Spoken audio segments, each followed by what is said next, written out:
రేపటి నుంచి జరగనున్న పార్లమెంట్ సమావేశాల్లో ప్రత్యేక హోదా ఏపీకి రావాల్సిన నిధులపైనే దృష్టి పెడతామన్నారు టీడీపీ ఎంపీ తోట నరసింహం.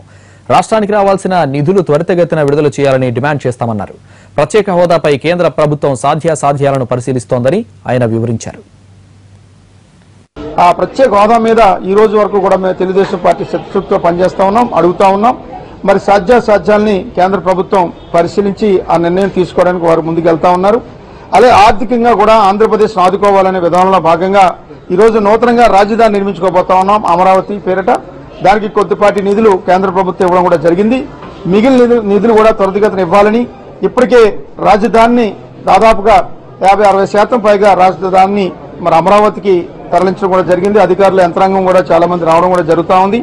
అక్కడ ఒక అమరావతి సంబంధించినటువంటి అక్కడ సచివాలయాన్ని కూడా ఇప్పటికే నిర్మించుకోవడం కూడా జరుగుతూ ఉంది. ఈ నేపథ్యంలో ఇన్ని పనులు జరుగుతున్న నేపథ్యంలో కేంద్ర సహాయం కావాలి మాకు త్వరితగతిన కూడా కోవడం, అలాగే పోలవరం సంబంధించినటువంటి మరి నిధులు కేటాయింపు విషయంలో కూడా త్వరితగతిన చేయాలని, రేపు 2018 కల్లా మరి పోలవరం అన్నది పూర్తి స్థాయిలో జరుగుతుంది అనేది కేంద్ర ప్రభుత్వం చెప్తా ఉంది. రాష్ట్ర ప్రభుత్వం కూడా దాని మీదే మాట ఇవ్వడం కూడా జరిగింది. కాబట్టి దానికి కూడా నిధులు కేటాయించాలని కూడా కోరడం జరిగింది.